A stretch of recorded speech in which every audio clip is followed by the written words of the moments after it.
Hello everyone, welcome back to Katie and Fanny's YouTube channel. Unfortunately, today's video is going to be a little bit sad and upsetting for most, so if you do not like to hear anything about horse vets or about how the horse is euthanised or anything to do with animal death, then please click out this video.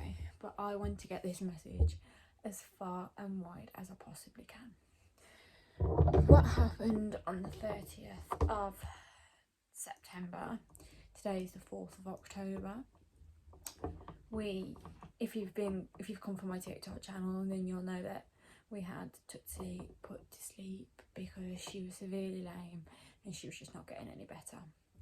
But we made the decision to euthanise her using an injection. So that's what we did, and unfortunately Connaught Vets failed, basically. Tootsie was on the floor for 37 minutes exactly, lying there, and at one point she, excuse the girls, she had double the dosage. So she had enough to knock out an elephant, to euthanise an elephant, and it wasn't like she was that big. Rose is moaning. Anyway, so she had enough to knock out a elephant, so there was no reason as to why Tootsie's heart was still beating. So this was all traumatic for my mum, and when she first walked on the yard she called Tootsie a boy, which I know for some people isn't a big deal, but for us, Tootsie's our world, or was our world. And when someone is as disrespectful as that, it makes the whole situation a lot worse, which it would. She just walked on the yard, and you know when it's like someone's cold towards you and there's no compassion there at all, and it's like they didn't care and they didn't show us any sympathy. It was like, yeah, I'm here to do my job, let me do it. So on the day we walked her to the place where it was easier for her to go for the horse box, and that's where we did her. And the vet then was injecting her, prolonging her life. She was suffering on that floor, just waiting to die.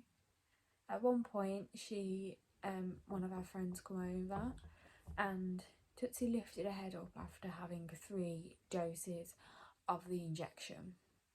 That's 3 doses of the lethal injection. She should not have done that. Her heart should have stopped the second that, that the injection went in. There is no excuse as to why she lifted her head up the way she did. She knew that we were all there. Harvey, we made the decision for him to not see her on the floor, but unfortunately Harvey did. I tried to move him away from when she actually was falling, because I think for me that was the most traumatic part, watching the horse fall, because that's when you know it's over. But it wasn't when I went walking over and she was still breathing, and it carried on and carried on. Then I think it was the 4th injection she had, and this was in, so you have your normal syringes and then they got a bigger and a thicker one out. Yeah, she unfortunately it come out of the thing that goes into the neck, so the needle part, it come out, and it actually squirted all over myself and all over the vet. That could have killed me. So it was just not a nice day. Then we watched my friend's horse go, and the way the vet was with her was just so much easier for the lady, and it was just so much smoother, and it was just so much compassion, and there was sympathy there. So she, you could feel sad, but she was there to say it's okay, you're doing what's best for her. Because of how long Tootsie was lying there still alive, my mum thought she was doing the wrong thing, but she wasn't. Honestly, that was the best thing that she could have done for Tootsie, and I think she was so strong for staying with her for so long. But watching how the vet was with this other lady was like, we had such a rubbish vet. She was hugging her, she was hugging the lady, she helped cut his tail off. That horse passed before he even hit the floor. Bear in mind that horse is a lot bigger than ours was. So then the lady says, is there anything else I can do? She apologised for how long it took and the fact she squirted me. But that shouldn't have happened. As a qualified vet, there's no way it should have took that long. And if she was new, why wasn't a vet accompanying her to that visit? If she wasn't sure or if it wasn't a strong thing for her, why was she doing it on her own? So we've decided that we're not going to move from Connaught, but we'll only ask for 3 people. And if that woman sets foot on the yard, it's just not going to be pretty for her, because she is officially not allowed on our yard after what she did to Tootsie. With the other vet, 7 Edge, the lady helped Ryan go on the box. Tootsie literally passed, and the second after she said that she's gone, she said she was leaving. And it's like, can you just give us a minute to breathe? You just killed our horse and you're not showing us any sympathy. It was cold. Do you know when you walk into a freezer, you're walking in a shop or a supermarket and like you're in the freezer aisle? That's what it was like, honestly. And then we get told it's because she was fighting it, because she's got bute in her system, and it's like that mare hasn't had bute for nearly a year, because we've had her on no bute and the Boswellia liquid. So there is no bute in this mare's system for over a year. And she had a good strong heart, so it wasn't like the injection was struggling to go around the heart or around the body. The only thing we can put it down to is that she was missing the vein.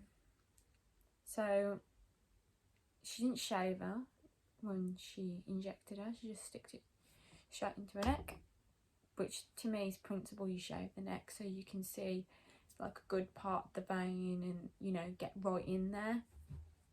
No, not like that. So I just wanted to tell you guys what that experience was like for us. But don't be put off by what I've said about Connaughts today. You can ask for Sue. This is for anyone in the UK. You can ask for Sue, Andy or Gail, but do not have this lady come to do your horse. We've now heard more complaints about her, and I'm a bit concerned about why she's still being able to practice. The way she was with that horse was disgusting. So then, to top it all off, we phoned Connaught to obviously make a complaint about it. This was yesterday, so it's been a few days. Still a little bit, you know, up in the air. A bit sore, a bit raw. And we phoned up going, hello, can you put me through to the equine department? And she went, why?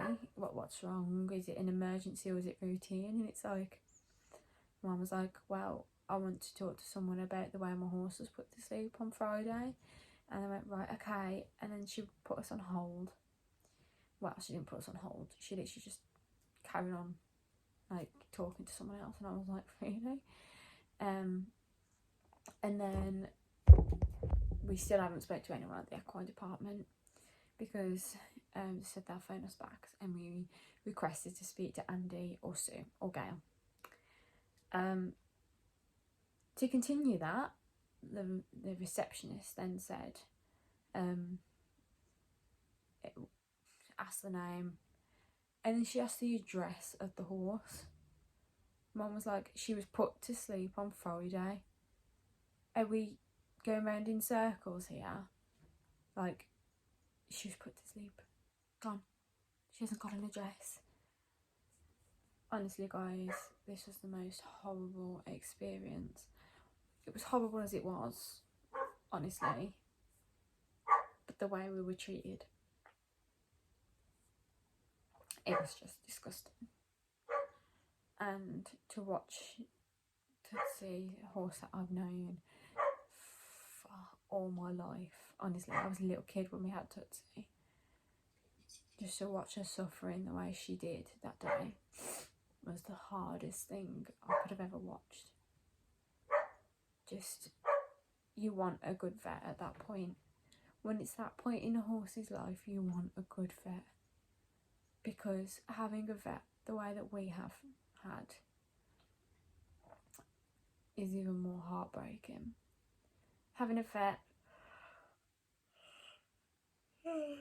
sorry guys, having a vet that literally shows no care in the world is really, really difficult.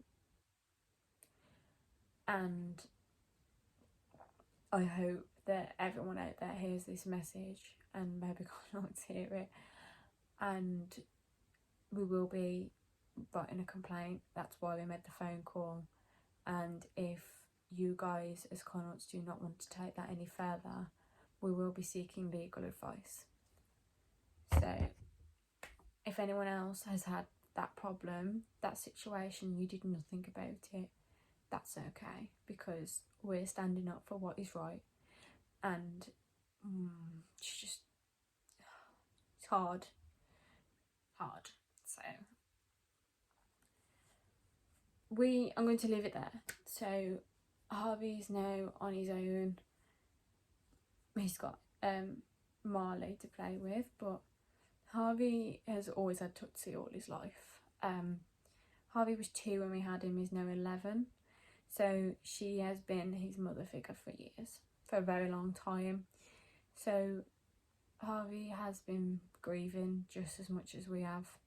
So what we do is I've put him in the stable that Tootsie was in, with her bedding in, with her rugs, so he can smell her still and have some comfort from that. So I'm sorry about this video being a little bit sad and upsetting, and if you've had to click out, that's absolutely fine, but please like, subscribe and share as much as you can, and check out my TikTok account because that also has some more information. So yeah, thank you for watching, and I want this message to be passed wide, as far as we can get it, because my heart is completely broke and my mum's just in agony. So is my dad, and so is Harvey. So yeah, bye guys.